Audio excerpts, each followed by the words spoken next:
Dear students, welcome to EPG Pathshala. I am Professor P. Bhaskar Reddy, Department of Ancient Indian History, Culture and Archaeology, Sri Venkateswara University, Tirupati, the Principal Coordinator of the subject Indian Culture and also Course Coordinator for the paper Outlines of Indian History. In this module, we are going to learn about the history of the Cholas. The learning objectives of the module are introduction, which deals about the origin of the Chola dynasty, then foundation of the imperial Cholas, features of the Chola polity, socio-economic life of the period, the temple art, architecture and painting. With this objectives, let us start to know about the origin of the Chola dynasty. The Cholas played an important role in the political and cultural history of South India in particular and India in general. The core region of their control was Chola Mandalam, located in the Tamil Nadu state of India. The standards established in society, religion and fine arts were regarded as classical.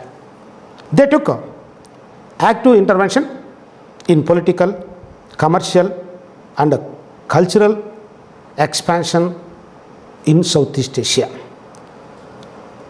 Regarding the origin of the Cholas, early references to the Cholas found in the rock edicts of Asoka, along with other dynasties Cheras and Pandyas. Among the Cholas of early age, Karikala Chola was the greatest early Chola king, who is credited with the foundation of the city of Puhar. Later on, the Cholas lost their political importance. The post-Sangam history is unclear. After the decline of Sangama age, the Cholas became feudatories in Vorayur region. In the beginnings of the 9th century, once again they regained their political power and expanded their empire over a major portion of South India. Vijayalaya was the founder of this dynasty. During his time, he accepted the over leadership of Pallavas and began his rule. He captured Thanjavur from the Muttarayar chiefs and made Thanjavur as his capital. Thus, the Cholas became popular as Thanjavuru Cholas. Aditya the First was the another king. He also achieved significant military success and expanded the Chola kingdom in early stage. He defeated the Pallava overlord Aparajita Varma and occupied entire Tondamandalam from them. He also conquered Kongu Desha from the Pandyas and captured Talakkad, the capital of the Western Gangas. Thus, during the time of Vijayalaya and Aditya, they established the Chola power in Thanjavur with independent status. The next ruler, Parantaka the First, he is considered as the real founder of the Chola Empire. During his time, he campaigned against the Pandyas and captured their capital Madura. To commemorate this event, he assumed the title Madurai Konda, that is conqueror of Madurai. The Pandyan ruler who suffered defeat under Parantaka sought the help of the Sri Lankan king. Parantaka later also defeated the combined army at the Battle of Velluru, but Parantaka suffered in the Battle of Takkolam under Rashtrakuta king Krishna III. Parantaka was a great builder of temples. During his time, he provided golden roof to the Vimana of Chidambaram temple. The Parantaka, the first reign is very important to study the local self-government of the age, because the Uttarmerur inscriptions were issued by him. They record in detail the village administration under the Cholas. After the death of Parantaka I, for nearly 30 years, the Cholas suffered setback, and this period is considered as dark period. The Chola power was reached peak during the reign of Arumoli Varman, who assumed the title Rajaraja I. He laid the foundation of a mighty empire with his conquests and invasions. He provided excellent administrative setup for the Chola Empire. Regarding the achievements of Rajaraja I, he destroyed the navy of Cheras at Trivandrum. He defeated the Pandyan king Amarabhujanga and later imprisoned him and annexed the entire Pandyan territory into the Chola Empire.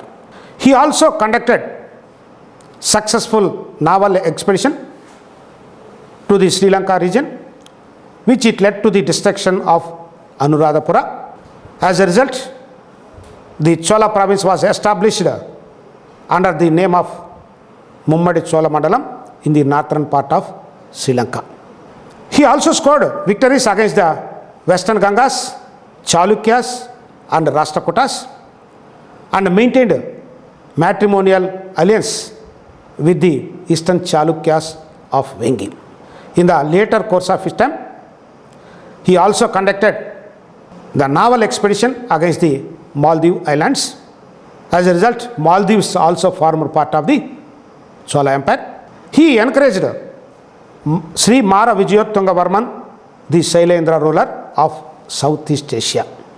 He assumed the titles Mummadi Chola, Jayakonda and Sivapada Sekara. He was a great administrator and builder. As a builder, he built the famous Brihadeshwara temple at Thanjavuru in 1010 Christian era. He was a devout follower of Shaivism and also patronized a Buddhistic monastery at Nagapatnam. See the grandeur of the Brihadeshwara temple built by Rajaraja the Great. Rajendra the First was another important ruler of the Chola dynasty, who ruled in between 1014 to 1044. He also continued the policy of expansion.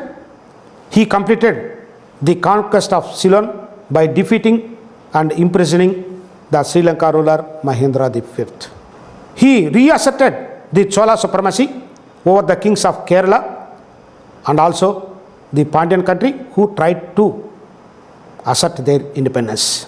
He defeated the Western Chalukyas, who were trying to meddle in the succession dispute of Vengi. Thus, he successfully re-established and expanded the Chola territories over a major portion of South India. The famous expedition of the Rajendra I is his invasion over northern India. In this invasion, he successfully defeated the Pala king Mahipala. It is said to be that after scoring a victory, he brought the waters of Ganga to Chola Empire.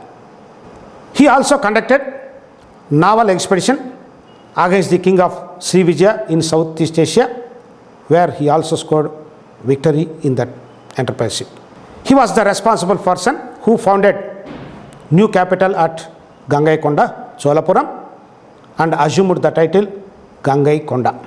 So far, we discussed about the achievements of two great rulers, Rajaraja I and Rajendra I. During their tenure, through their invasions, the Chola territorial limits not only confined to South India, and even they were responsible for the expansion of the Chola power in Sri Lanka, Maldives Islands, and also Shailendra Empire. Thus, they are considered as the greatest rulers of the Chola Empire. Now, we can shift our discussion the other rulers after Rajendra I. Rajadiraja the first was the another important king.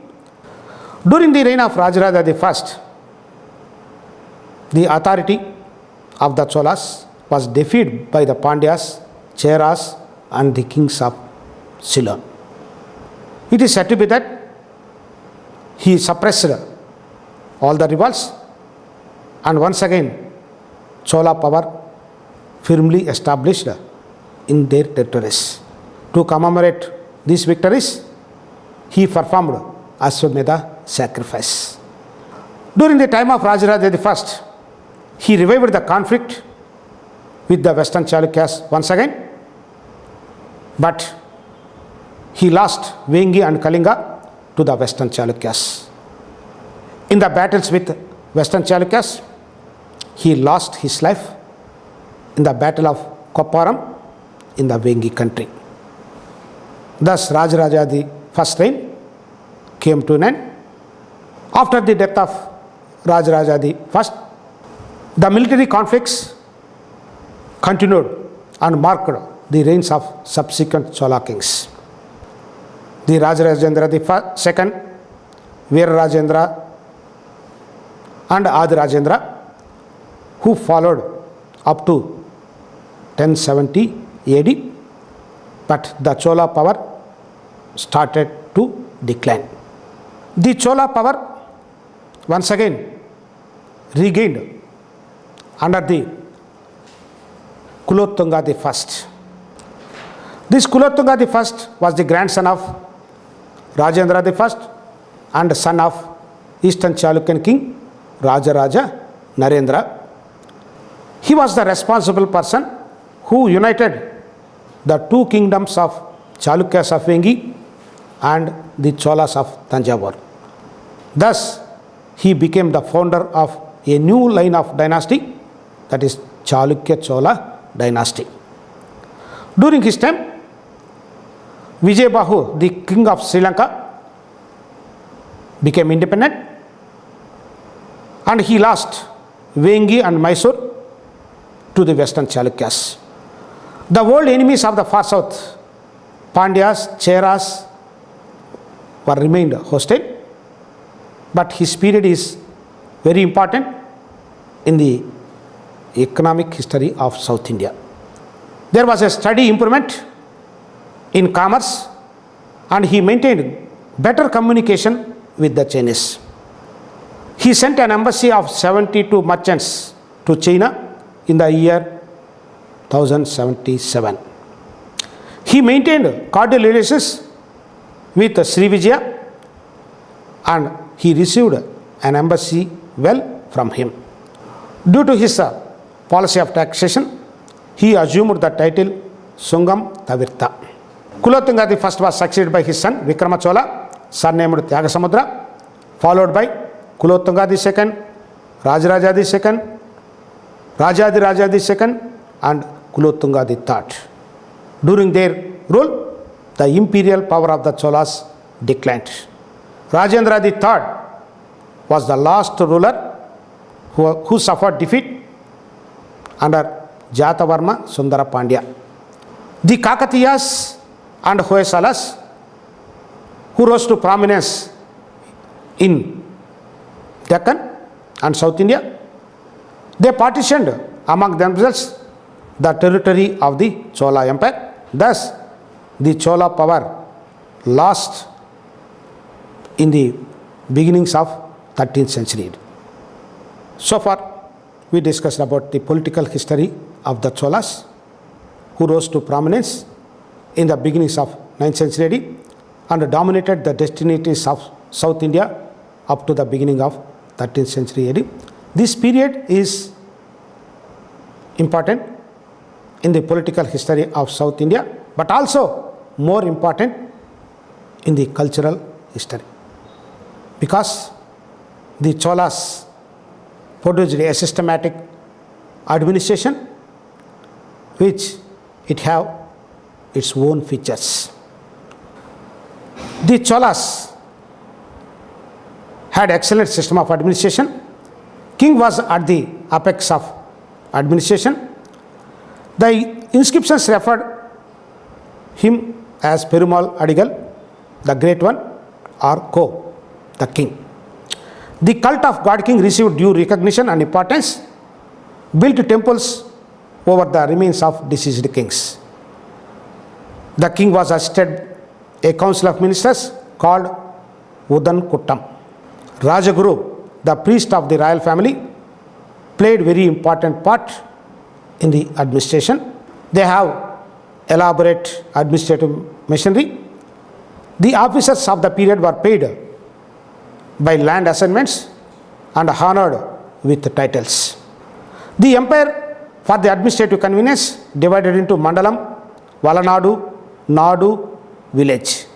There was a system of autonomous administration for towns known as Nagaram under the council Nagarattar. Existence of Sabha and assemblies are the special features in Chola polity. There was an autonomy in village administration and also in provincial administration. There were three types of village assemblies. One is Ur. It is an assembly which includes all the classes of people who had and holding in the village or the tax-paying residents of the villages. Sabha is another assembly. It exclusively a Brahmin assembly and existed only in the Agrahara or Chaturvedi Mangalam of villages. Nagaram is another assembly. It is an assembly of traders and merchants found more commonly in trade sectors. They catered the needs of the mercantile interests. These assemblies were assisted by committees having jurisdiction over several spheres of activities. To know about the particulars of the village assemblies and local self-government in Chola period, the Uttar Meruru inscriptions issued by the Chola monarch Paratka I are the main source of information to reconstruct the village administration of the period. The inscriptions furnish detailed information regarding the nature of the composition of committees, qualification of the candidate for the membership, and the procedure adopted to appoint the members of these committees. The Uttar Meruru inscription mentions the qualifications to become member in the village assembly. They are ownership of more than 1/4 of valley of land, residence in a house built on one site, age between 35 and 70, knowledge of Vedic literature. These are the required qualifications to become a member in assembly. The same inscriptions also mention the disqualifications. These are the disqualifications of the candidate: those who had been any of the committees for the past 3 years, those who had been on the committees but had failed to submit the accounts together with their respective relatives, those who had committed caste and other great sins as well as their relatives, those who had stolen the property of others. They are the disqualified persons to become a member in the village assembly. The Uttar Meruru inscriptions also furnish the powers of the village assembly. They are empowered to levy taxes and also remission of taxation in exceptional cases, power to confiscate the land of those persons who failed to pay the land tax, settled the local disputes and pronounced the innocence and guilt of the concerned through punishments, in charge of the charitable institutions and temples of the village. Thus, the Cholas have an excellent administrative system at various levels, and it is an important feature of the Chola polity, which became famous as local self-government. Regarding the agrarian structure and fiscal policy of the Cholas, land revenue was the principal source of income. They took sufficient interest in developing agriculture and irrigational facilities. During that time, reclamation of wasteland and the clearing of forests were regularly undertaken. They conducted systematic land survey for the assessment of land tax. The taxes were collected either in kind or cash. Judicial fines were the other potential source of revenue. They had an excellent and trained military. The army consisted of elephants, cavalry, infantry, and navy. The soldiers generally consisted of two types: Kai Kolar, they are the royal troops; Nattu Padai, they are the local defense. Velaikars were the most dependent troops in the royal service. The importance of Velaikars are they are ready to defend the king with their lives. But the Cholas paid much attention to their navy, which it attested several naval expeditions and their success in Sri Lanka, Maldives, and Sailandrapur. So far, we highlighted the special features of the Chola polity, which became famous in Indian polity. Now we can shift our discussion to discuss the cultural contribution of the Cholas. The Chola period witnessed changes in society, economy, learning, art, architecture, painting, and further diffusion of Dravidian culture to Southeast Asia. Regarding the social life is concerned, the caste system was widely prevalent. There was a division of society into Brahmins and non-Brahmins. Little mention of Kshatriyas and Vaishyas in the literature of the period, but the Velalas equated with the Sudras. There was a further social division among non-Brahmin and the non-Velala groups. But however, there was a cooperation among various castes and subcastes in social and religious life. Institution of slavery was in vogue during the Chola period. System of sati was prevalent. The Devadasis and courtesans honored in the society. Regarding the economic life, agriculture and industry flourished. Kanchipuram was the great center of silk weaving. Metal works were developed owing to great demand of images for temples. This period witnessed remarkable development of both internal and external trade. They conducted extensive maritime and commercial activity with Southeast Asia. Due to the increase of commercial and trade activities, the Cholas issued gold, silver, and copper coins in plenty at various denominations. See the Cholas and their territorial limits, trade routes between Chola Empire, Sri Lanka, and the Southeast Asian countries. The Cholas maintained religious tolerance, and they were the builders of several temples in South India. Shaivism and Vaishnavism continued to flourish. Ramanuja, the propagator of Vishishtadvaita, belonged to the period. Several educational institutions attached to the temple. Rajendra Chola I established a college at Ennairam. there was a growth in Tamil classics. Several scholars flourished in the courts of Chola kings, and they produced masterpieces in Tamil literature. The temple became an important institution and a center of the socio-economic life. Magnificent temples were built at Chidambaram, Srirangam, Madurai, Tanjavur and Gangaikonda Cholapuram. Brihadishwara temple Tanjavur and Gangaikonda Cholapuram are the important temples, and they were museum specimens to study the Chola art, architecture, sculpture and painting. With the large scale construction of several temples under the Cholas, the Dravidian style of architecture reached the pinnacle of glory. The chief feature of the Chola temples is the Vimana. They are found at Tanjavur, at Gangaikonda Cholapuram and several other temples. The Chola temples erected in the later phase are decorated with figures and sculptures. The Chola temples erected in a later phase are decorated with figure sculptures.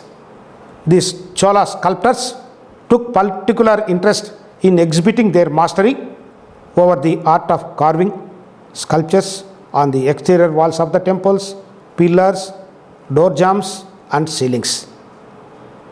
Besides sculpture, the bronze images of Shiva in respect of Nataraja produced during this period have neither equals nor rivals in the world. They produced different styles of Nataraja images. During this period, the Chola rulers also patronized the art of painting. The traces of Chola paintings are found in the Brihadishwara temple at Tanjavur. Dear students, with the discussion on Chola history and culture, I hope you may understand the importance of the Cholas and their contribution to Indian culture. Thank you.